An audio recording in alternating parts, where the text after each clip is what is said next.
और खास चर्चा के लिए हमारे साथ बीजेपी लीडर जगदीप सिंह जुड़ गए हैं। जगदीप जी, पहला सवाल मेरा आपसे होगा कि जिस तरह से लोकसभा चुनाव की तैयारियां देखी जा रही हैं, ऐसे में बीजेपी जमकर दम भरती हुई नजर आ रही है जीत का, और कई जगह पर स्टार प्रचारकों की तरफ से लगातार जो रैलियां हैं वो भी की जा रही हैं। कितनी मजबूत बीजेपी इस बार नजर आ रही है?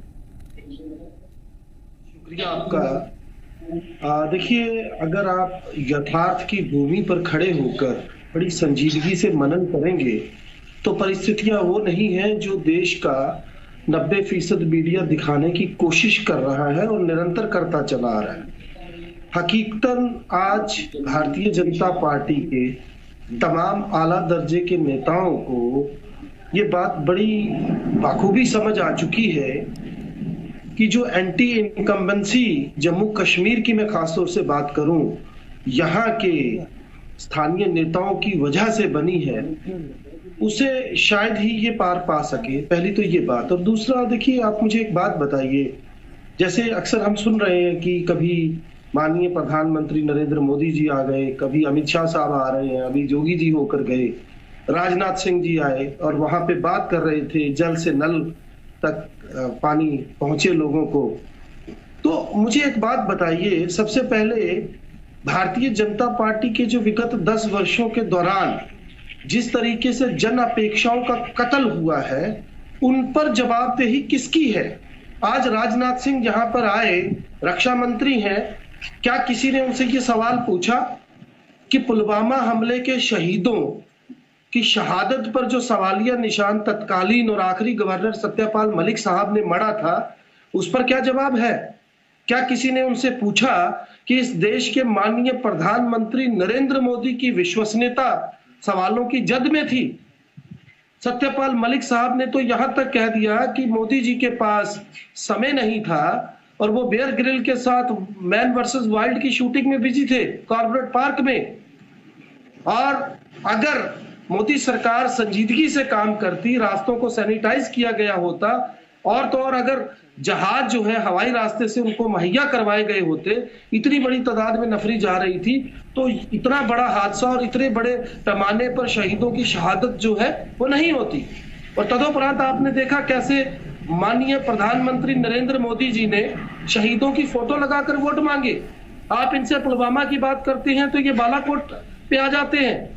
आप इनसे शहीदों की शहादत पर सवाल पूछते हैं तो ये सर्जिकल स्ट्राइक की बात करते हैं। और ये जो जल से नल की बात कर रहे हैं, मैं आप ही से पूछता हूं, क्या राजनाथ सिंह जवाब देंगे उस 1300 करोड़ के गड़बड़ झाले का जो एक आईएएस ऑफिसर ने आरोप लगाया, अशोक परमार नाम है? बिल्कुल जगदीप जी, अब इसी के साथ Rajesh Mehta BJP general secretary भी हमारे साथ जुड़ गए हैं खास चर्चा के लिए। राजेश मेहता जी, आप ही से जवाब चाहेंगे, जो इल्जामात जगदीप जी की तरफ से लगाए जा रहे हैं तमाम, आप उसका जवाब दीजिए। देखिए, ये इल्जाम पुलवामा का हमारे ऊपर लगा रहे हैं, इनसे पूछिए कि जब सांसद पर अटैक हुआ, अफजल गुरु की बात करते हैं, याकूब मेमन की बात करते हैं, यही तो कांग्रेस है वो जो फांसी रुकवाने की बात करती थी, तब क्यों ये चुप थे? ये इनके आरोप, इनका काम यही है कांग्रेस का देश विरोधियों का साथ देना। भारतीय जनता पार्टी अगर साथ देती है तो उन लोगों का साथ देती है जो देश के साथ है। हमने डेवलपमेंट के कार्य किए। हम जम्मू कश्मीर की बात करता हूं, अभी चुनाव जम्मू कश्मीर में चल रहा है, जम्मू कश्मीर की बात हो रही है। हमने जम्मू कश्मीर में 2 एम्स दिए, हमने जम्मू कश्मीर में सड़कों का जाल बिछा दिया, हमने जम्मू कश्मीर में 5 मेडिकल कॉलेज दिए, हमने जम्मू कश्मीर में बायोटेक्नोलॉजी पार्क दिया, हमने जम्मू कश्मीर में जितने भी बॉर्डर पर सारे पुल हमने बनाए, हमने जम्मू कश्मीर में IIT दिया, IIM दिया, IIM दिया। इनको पूछिए, आपने 70 साल में किया तो किया, हिंदू को मुसलमान से लड़ाया और सिख को हिंदू से लड़ाया, लड़ाने का काम कांग्रेस ने किया। हमारी सरकार आई, हमने 370 तोड़ी, जो हमारे मैनिफेस्टो में था कि हम 370 तोड़ेंगे, राम मंदिर बनाएंगे, हम वो कहते थे, हमने वो करके दिखाया है। 370 टूटी। 370 टूटने के बाद जम्मू कश्मीर डेवलपमेंट की ओर अग्रसर है और हमेशा अग्रसर रहेगा।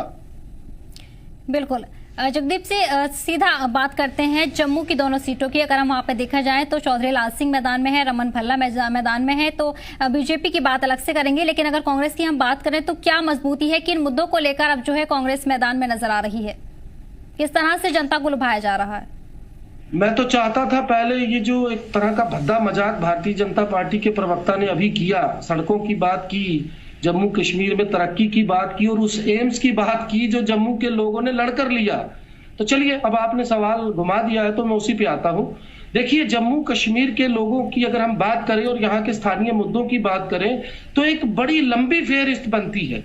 सबसे पहले टोल प्लाजास का इशू लेकर हम जनता जनार्दन के बीच गए, क्योंकि इनके नितिन गडकरी साहब ने देश की संसद में खड़े होकर ये कहा था कि 60 किलोमीटर से कम, और यही नाही के रूल्स भी कहते हैं, कोई भी टोल होगा तो वो अवैध है। यहाँ इन्होंने बरसों जजिया वसूला जम्मू में सरोवर टोल प्लाजा के नाम से, और जब चुनाव पास आए तो उसको बंद कर दिया। फिर हम बात करेंगे स्मार्ट मीटर्स की, जिनको हमने नारा दिया है, हमारे माननीय जो अध्यक्ष हैं जम्मू कश्मीर प्रदेश के वकार रसूल साहब ने, कि तमाम के तमाम स्मार्ट मीटर्स तभी नदी में फेंके जाएंगे, तो हम उसको लेकर लोगों के बीच जा रहे हैं, क्योंकि ये चौथी मर्तबा है जब इन्होंने मीटर्स लगाए।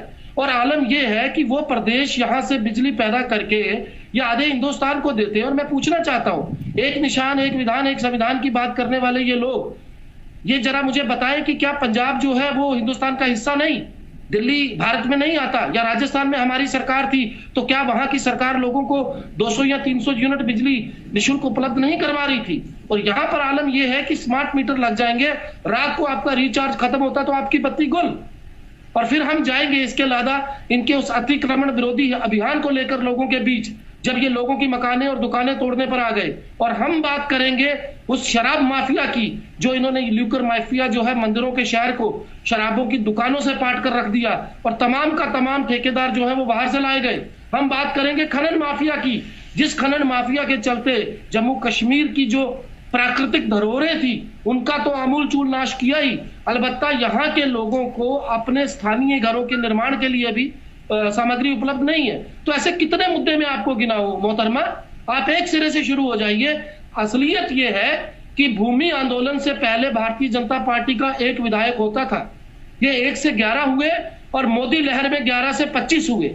और आज आलम यह है कि भारतीय जनता पार्टी करीब करीब 90% नए चेहरों को मैदान में उतारने जा रही है। कारण साफ है, क्योंकि इन लोगों ने जन अपेक्षाओं का कत्ल किया है। अभी मैं इनसे बात कर रहा था पुलवामा की, ये लेकर चले गए अफजल गुरु पे। अरे भैया, 10 साल से सत्ता में आप हो, पहले उसकी बात करो। और कांग्रेस को जब आप ये कहो कि हिंदू मुस्लिम के नाम पर बांटती है, इससे भद्दा मजाक क्या होगा? आपके सत्ता में आने के बाद जितना हिंदू मुस्लिम इस देश में हुआ, जितना सांप्रदायिक सौहार्द इस देश का आपके सत्तासीन होने के बाद हुआ, क्या उसे किसी भूमिका की जरूरत है? जी बिल्कुल राजेश जी, तमाम मुद्दे जगदीप जी की तरफ से गिनवाए गए हैं, और ऐसे में संगीन इल्जाम ही बीजेपी पर हैं। क्या रुख इनका आप करेंगे? क्या कुछ जो है बीजेपी की तरफ से इस पर रुख किया जाता है? और ऐसे में जम्मू सीट की भी बात करेंगे, उस पर क्या मजबूती बीजेपी की इस बार देखी जा रही है? देखिए, पहला आरोप तो इन्होंने ये लगाया कि भारतीय जनता पार्टी नए चेहरों को जनता में उतार रही है। ये भारतीय जनता पार्टी नए लोगों को मौका देती है जो जमीन से जुड़े होते हैं, और भारतीय जनता पार्टी एक ऐसी पार्टी है जहां चाय वाले से लेकर एक दीवारों पर पोस्टर लगाने वाला होम मिनिस्टर बन सकता है, और चाय बेचने वाला प्रधानमंत्री बन सकता है। सुन लीजिए, मछली बाजार ना बनाइए। अब मैंने आपकी बात सुनी, मेरी बात भी सुन लीजिए। दूसरी बात इन्होंने ये कही कि भारतीय जनता पार्टी आरोप लगा रही है कांग्रेस ने किया है क्या? 370 के नाम पर वो पाकिस्तान को साथ देते थे। जो सवाल आपसे पूछे, बिल्कुल जगदीप जी, आप एक बार राजेश जी को अपनी बात रखनी दीजिए, उसके बाद फिर आपका भी जवाब लेंगे। आप चुप करेंगे तो पूछे गए सवालों का जवाब तो लीजिए कम से कम। बिल्कुल दूंगा, आपकी बात का जवाब मैं बिल्कुल दूंगा जी। बताएं।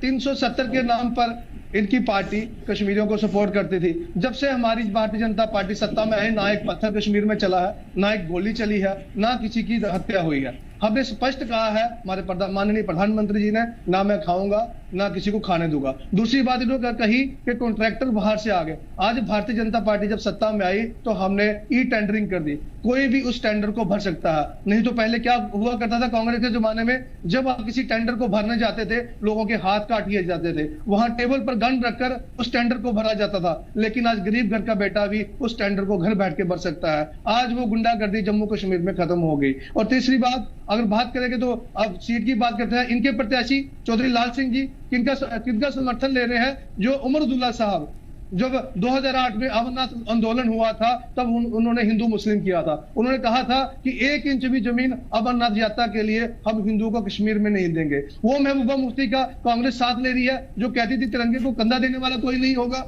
ऐसे लोगों का साथ लेते हैं जो देशद्रोह की बात करते हैं। अगर हमने महबूबा मुफ्ती के साथ अलायंस किया, जब हमारे आइडियोलॉजी पर बात आई तो हमने समझौता तोड़ दिया। आज हमने इन लोगों को नजरबंद करके रखा। अब लोगों की हिम्मत नहीं थी आज ये देश के खिलाफ कैसे बोले, और इनको अंदर ढाल दिया जाता है, क्योंकि ये भारतीय जनता पार्टी है। जो देश के खिलाफ बोलेगा उसको जेल के पीछे जाना पड़ेगा। ये भारत का संविधान कहता है, अगर इस देश में रहना है तो वंदे मातरम कहना होगा। ये कांग्रेस नहीं है कि पाकिस्तान का साथ देगी, जो पाकिस्तान जिंदाबाद कहेंगे उनका साथ देगी। राहुल गांधी जी केरला के पाकिस्तान जिंदाबाद के नारे लगे, आप क्यों नहीं बोलते उस पर? आप हम पर आते हैं। हमने सिर्फ यही कहा है कि हम गरीब का साथ देंगे, और मोदी जी ने सिर्फ ये बात कही है, मेरी सिर्फ 4 जातें हैं, युवा, महिला, गरीब और किसान, और आप जात पात में बांटने की कोशिश करते हैं। अगर जात पात में किसी ने बांटा है तो कांग्रेस ने बांटा है, और जात पात बांटने में अगर तो किसी ने काम किया तो वो कांग्रेस थी। बिल्कुल जगदीप जी, इतने सारे जो सवाल का जवाब दिए गए हैं, विकास की जो बात इन राजेश जी की तरफ से गिनाई गई है, किस तरह से फिर आप इसको देख रहे हैं, क्या जवाब देंगे? मोहतरमा, पहली तो मैं आपसे गुजारिश करूंगा कि कम से कम आप भारतीय जनता पार्टी की तरफ से हामी ना भरें। आपको निष्पक्ष होकर रहना होगा। नहीं, पक्ष तो वो भी रख रहे हैं, पक्ष आप भी रख रहे हैं, पक्ष रखने का मौका दोनों को मिल रहा है। बड़ी शालीनता से आपसे पूछता हूँ, आप बताइए, जितने सवाल मैंने पूछे इनका एक भी जवाब इन्होंने दिया? और जरा मैं अब आपको थोड़ा सा कोट करके बताना चाहता हूँ। देखिए, सबसे पहली बात इन्होंने अभी यहाँ पर कहा कि जम्मू कश्मीर में बड़ा विकास हुआ। मैंने स्मार्ट मीटर्स की बात की, मैंने टोल प्लाजास की बात की, मैंने तथा कथित इनके अतिक्रमण विरोधी अभियान की बात की। अब सुनिए, इनको बोलिए, जरा सुने अब जरा। बिल्कुल, आपकी बात रखी जा रही है, आप बताएं। जी जी, मैंने इनसे पूछा, अभी इन्होंने क्या कहा जनाब, कि प्रधानमंत्री माननीय नरेंद्र मोदी जी का नारा है, ना खाऊंगा ना खाने दूंगा। अरे भाई साहब, पहली तो जरा ये बात मुझे बताइए, इलेक्टोरल बॉन्ड का जो घोटाला है ना जनाब, वो इस देश का नहीं, इस दुनिया का भी नहीं, बल्कि इस ब्रह्मांड का सबसे बड़ा घोटाला है। ये आप ही की सरकार थी जिसने खुले शब्दों में कहा, सुन लीजिए आप। अरे भाई साहब, अब आप सुनिए पहले, फिर बोलिएगा। आपके पास बोलने को है कुछ नहीं। आपने बीफ कंपनियों से पैसे खाए, आपने लॉटरी कंपनियों से जगदीप जी, यहाँ पर हम चुनावी मुद्दों की बात कर रहे हैं, आचार संहिता लागू है, ऐसे में ज्यादा बातों पर चर्चा वैसे भी नहीं कर सकते हैं। चलिए, अब चुनावी मुद्दों की जी जी बिल्कुल, हम जम्मू कश्मीर की यहाँ पर बात करेंगे, जम्मू की दोनों सीटों की बात करेंगे, वहाँ कांग्रेस की मजबूती की बात करेंगे, क्योंकि ये अफजल गुरु पर लेकर गए ना। तो चलिए, अब मैं जम्मू की बात करता हूँ। तो आप मुझे बताइए, मैं आपसे आपके माध्यम से बड़ी विनम्रता पूर्वक पूछना चाहता हूँ, बड़ी शालीनता से, क्या ये इन्हीं के सांसद थे जिन्होंने देश की संसद में खड़े होकर ये झूठ बोला था कि जम्मू में मेट्रो चल रही है? और रही, अगर सुन लीजिए जनाब, सुन लीजिए, मुझे पता है आपको काफी मिर्ची लगती है जब कोई आपके पास माता तो है नहीं सुनने का। जी आप बताएं, उसके बाद राजेश जी अपनी बात रखेंगे, आप अपनी बात पूरी करें। तो मुझे बात बिल्कुल 2 मिनट दीजिएगा ताकि मैं बात मुकम्मल कर लूं।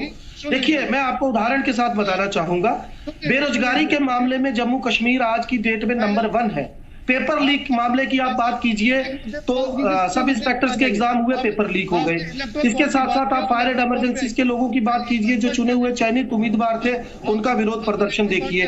1.5 लाख से ज्यादा स्थायी कर्मचारी हैं जिनको यहाँ पर मोदी जी की उपस्थिति में दावा किया गया था उनको स्थायी किया जाएगा, नहीं किया गया। और अब जब ये बात कर रहे थे तो इन्होंने चौधरी लाल सिंह का एक मिनट और लूंगा, चौधरी लाल सिंह का हवाला दिया। भाई साहब, जब वो आपकी पार्टी में थे तो वो सही थे, आपने पीडीपी के साथ मिलकर सरकार बनाई, उमर अब्दुल्ला आपकी सरकार में मंत्री रहे वाजपेयी साहब समय। अब ये बात करिए, बिल्कुल, चलिए इसकी बात सुन लेते हैं। राजेश जी आप बताएं, क्या आपके इल्जामों का क्या जवाब आप देना चाहेंगे? मैडम, जिनकी ये बात कर रहे हैं सफाई कर्मचारियों की, इनको वोट डालने का अधिकार नहीं था, इनको जम्मू कश्मीर में नौकरी करने का अधिकार नहीं था। भारतीय जनता पार्टी ने इनको वोट डालने का अधिकार दिया, चाहे वो गोरखा समाज था, चाहे वो रिफ्यूजी थे, सफाई नहीं बोला, इन सबको वोट डालने का अधिकार भारतीय जनता पार्टी ने दिया। मैं इनको बताना चाहता हूँ,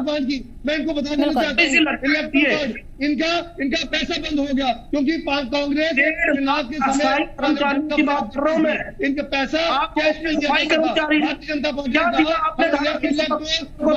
पैसा लेंगे। पहला अनुच्छेद ये कहता है कि जम्मू कश्मीर भारत का अभिन्न है। 1000 से लेकर 10,000 जो सफाई कर्मचारी, आप बताएं, सफाई कर्मचारी दे सकते हैं, वैसी होगी कि आप पैसा देना चाहते हैं। हमने कुछ भी नहीं छुपाया है, हमसे ज्यादा बनर्जी को पैसा गया है, हमसे ज्यादा राहुल गांधी की कांग्रेस को पैसा गया है। लेकिन बात कर रही है जनाब, बोलते हुए भी लज्जा नहीं आती। फार्मास्यूटिकल कंपनियों से पैसे खाए जिनके सैंपल फ्री हो गए, कांग्रेस के आपने खाते सील कर दिए, सीताराम केसरी के समय का जमाने का आपने इनकम टैक्स का मामला निकाल लिया, 1700 करोड़ का जुर्माना ठोक दिया। आपको कोई लिहाज है? क्या बोल रहे हो आप? भैया किस बात की बात करते हो? माननीय अमित शाह जी को सीबीआई आपने बनाई थी, उनको जेल में आपने बंद किया था। कुछ नहीं होगा। बात का समर्थन नहीं करते। आप कितना इस्तेमाल किया, इतना हमने नहीं किया। ठीक है, एजेंसी को हम इस्तेमाल करते हैं। बिल्कुल बिल्कुल, चलिए ठीक है। तमाम चर्चा के लिए एक बार फिर आपके साथ जुड़ेंगे राजेश मेहता जी, जगदीप सिंह जी, तमाम चर्चा को और अहम वक्त देने के लिए आपका बहुत बहुत शुक्रिया। और फिलहाल इस बुलेटिन में इतना ही, हमें दीजिए इजाजत, आदाब।